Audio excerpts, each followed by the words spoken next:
आप देख रहे हैं न्यूज़ 9 भारत, रखिए आपको सबसे आगे। नमस्कार, आप देख रहे हैं न्यूज़ 9 भारत। मैं हूं आपके साथ अंजलि। आज हमारे बीच में मौजूद हैं ज्वालापुर के विधायक मिस्टर सुरेश राठौर जी, और इनसे हम कुछ बातचीत करते हैं। बहरहाल अभी 2022 का जो चुनाव है वो भी बहुत नज़दीक है। इनसे आज हम कुछ सवाल जवाब करने वाले हैं।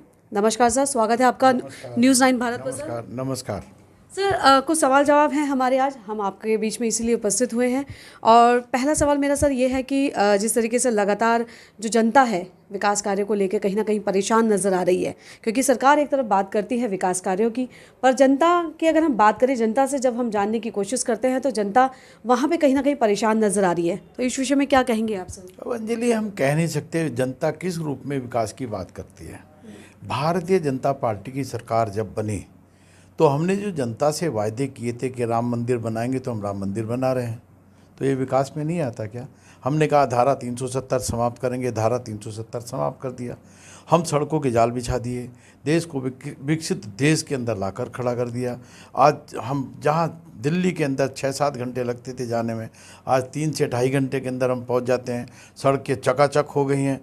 सभी तरह से विकास के आयाम जो थे, आज़ादी से लेकर अब तक जो हमने उसको विकसित करने का काम किया है, फिर भी जनता अगर इस बात को नहीं समझती तो मैं नहीं जानता विकास किसको कहते हैं। बिल्कुल सर, जिस तरीके से देखें कि अगर विकास की अगर हम बात करते हैं, बहुत कुछ चीज़ें हैं, जैसे रोड की अगर हम बात करें या पेयजल की अगर हम बात करें, तो कहीं ना कहीं काम में जो है कि बहुत रुकावटें सी, बहुत परेशानी लोगों को झेलनी पड़ रही है। क्या है इस विषय में क्या कहेंगे? प्रधानमंत्री जी का स्पष्ट कहना है कि हर घर को जल और हर घर को नल। हम एक एक घर के अंदर पानी की पीने की व्यवस्था कर रहे हैं, पीने के लिए सबको पानी मिले। हम निःशुल्क भोजन देने की बात कर रहे हैं, निःशुल्क अनाज देने की बात कर रहे हैं, निःशुल्क टीकाकरण की बात कर रहे हैं, दुनिया के अंदर कीर्तिमान स्थापित कर रहे हैं। उसके बावजूद भी अगर कोई लोग जनता को गुमराह करने का काम करता है तो इसमें हम इतना कहना चाहेंगे कि इस तरह की घिनौनी राजनीति जनता के बीच में जाकर अन्य दलों को नहीं करनी चाहिए। आप विकास की दृष्टि से अगर आप देखें, क्या 100 करोड़ लोगों को टीकाकरण, निःशुल्क टीकाकरण कराना कोई सामान्य बात थी? आज दुनिया के अंदर कीर्तिमान स्थापित किया माननीय मोदी जी ने। हम उत्तराखंड के अंदर अचीवमेंट कर गए हैं। माननीय पुष्कर सिंह धामी जी की चर्चाएं हो रही हैं। हम युवा उत्तराखंड की ओर बढ़ रहे हैं। तो ये विकास से जोड़े जाने चाहिए। आज बद्रीनाथ, केदारनाथ, यमुनोत्री, गंगोत्री की बात करते हैं तो हम विकास की बात नहीं करते क्या? आज हम जल्दी से सब जगह जाकर 1 घंटे के अंदर, 2 घंटे के अंदर केदारनाथ के दर्शन करके आ जाते हैं, बद्रीनाथ के दर्शन करके आ जाते हैं। ये विकास का मुद्दा नहीं है क्या? तो ये सब विकसित देश और विकसित राज्य बनाने की बात है।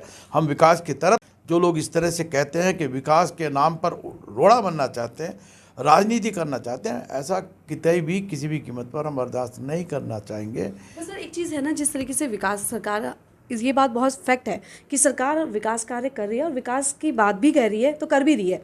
बस सर एक चीज़ है कि इलेक्शन के जब कुछ समय, जब दूसरा इलेक्शन आने को होता है, ये कार्य तभी क्यों स्टार्ट होते हैं? स्टार्टिंग से क्यों नहीं सरकार इस चीज़ों पे जोर देती है? चाहे हम सरकार की, हम कांग्रेस सरकार की बात करें या बीजेपी सरकार की बात करें, सर ये ऐसा क्यों होता है? जनता तो कहीं ना कहीं, जनता के साथ तो कहीं ना कहीं धोखा होता है ना सर। क्या 1 घंटे के अंदर सड़क बनकर तैयार हो जाती है क्या? पीने के पानी की जो टंकी बनाते हैं उसमें सालों लगते हैं। उसको हमने मिनिमम का समय दिया कि 6 महीने के अंदर टंकी को प्रारंभ कर दिया जाए। इससे तेज़ गति क्या होगा?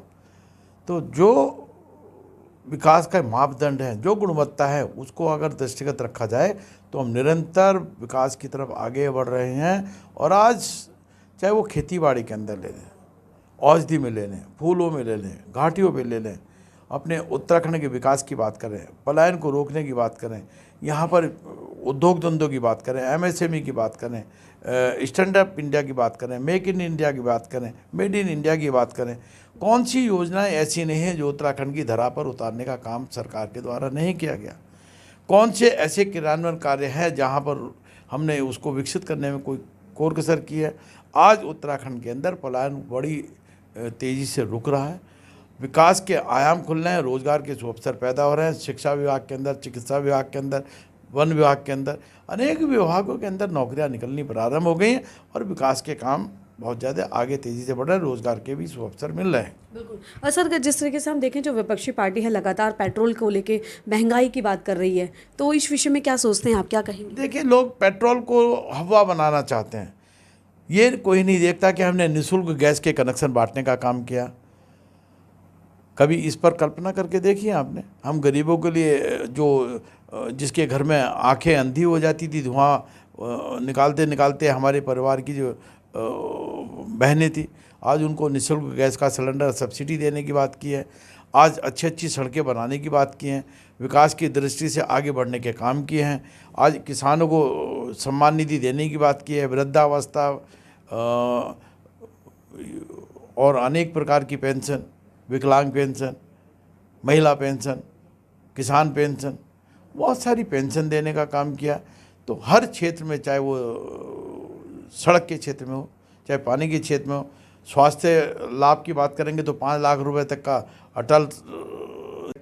अटल जी के नाम पर हमने उनको सुविधा देने की बात की है। बिल्कुल सर, अभी जैसे आपने बात कही है किसान विकास की जो बात कही है, पर हम कहीं ना कहीं धरातल पे देख रहे हैं कि कहीं ना कहीं किसान जो है सरकार से नाराज़ हैं।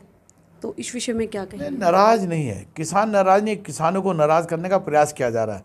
वो लोग किसान नहीं है जिन्होंने दलितों की हत्या की है, आज उनके भीड़ों को हटाया जा रहा है। राकेश टिकैत जैसे अरबों खरबोपति आदमी किसान कहाँ से हो सकते हैं?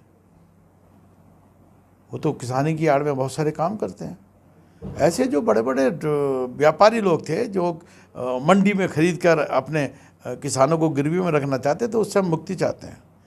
हमारा आज किसान देश की किसी भी मंडी के अंदर ले जाकर अपने अनाज को बेचने की स्वतंत्रता इस किसान बिल के माध्यम से हमने दी है। हमने किसानों को आगे बढ़ने के अवसर दिए हैं, किसानों की आय को दुगना करने के अवसर दिए हैं। हम चाहते हैं हमारे देश का किसान खुशहाल भी हो, अच्छा भी हो, उसको फसलों के दाम भी अच्छे मिले, उसकी खरीद भी अच्छी हो, उसकी बिक्री भी अच्छी हो, उसको दवाइयाँ मिले, सब्सिडी मिले, रोज़गार के तमाम अवसर मिले, उसका बेटा भी डॉक्टर, वकील, इंजीनियर, IAS, IPS, PCS बने, उसका भी स्वास्थ्य ठीक हो, उसको भी देश के अंदर रहने वाली सुख सुविधाएँ मिले। आज देश के किसानों की जो मांग थी, देश की जनता की जो मांग थी, उसको माननीय मोदी जी ने जो धारा 370 को हटाने का काम किया है, ये कोई एक सामान्य बात नहीं थी। जिस राम मंदिर के लेकर लाखों लोगों ने आंदोलन किए, आज वो राम मंदिर बनने जा रहा है, ये कोई छोटी मोटी बात नहीं थी। कोई इसकी बात नहीं करता, जो हम दे चुके उसकी बात नहीं करते। हम चारों तरफ सड़कों के जाल बिछा दिए, इसकी बात नहीं करते। पेट्रोल को बढ़ाने की बात करते हैं। पहले 40 लीटर तेल अगर लग जाता था, आज 20 लीटर तेल में काम हो जाता। हमारी गाड़ी सर्राटे फर्राटे के साथ में दिल्ली तक दौड़ी चली जाती है, कहीं जाना होता। नए नए आयाम बन गए, नई नई सड़कें बन गई हैं, नए नए पुल बन गए। एक आखिरी सवाल है आपसे, 2022 का जो चुनाव है बहुत ही नज़दीक है, तो क्या है आगे का आपका कार्य? क्योंकि अभी तक आपने बहुत कुछ कार्य ऐसे किए हैं। जीतेंगे हम, और 60 से ज़्यादा जीतेंगे। ज्वालापुर विधानसभा के साथ साथ उत्तराखंड के अंदर 60 से अधिक सीटें जीतने का लक्ष्य हमारा है। और हम निश्चित रूप से दावा करते हैं कि भारतीय जनता पार्टी के हमारे नेता, हमारे माननीय मुख्यमंत्री उत्तराखंड के अंदर 60 से ज़्यादा सीट के जीत कर लेकर आएगी। आज इस बात का हम दावा कर रहे हैं और ये हम जीत कर भी दिखाएंगे। Thank you so much sir. बहुत बहुत आभार आपका, धन्यवाद। Thank you so much sir. देखा आपने कि हमारे बीच में ज्वालापुर के विधायक मिस्टर सुरेश राठौर जी उपस्थित रहे और उन्हें हमसे बातचीत की और किस तरीके से जो जनता की परेशानी है उसका उन्होंने साफ तौर पे बताया कि कैसे क्या परेशानी है और कैसे उस चीज़ को शॉर्ट आउट किया जाए, सरकार क्या बेनिफिट दे रही है जनता के लिए। बहरहाल अभी के लिए इतना ही काफ़ी। अपनी सहयोगी ज्योति मौर्य के साथ अंजलि पासवान की खास रिपोर्ट।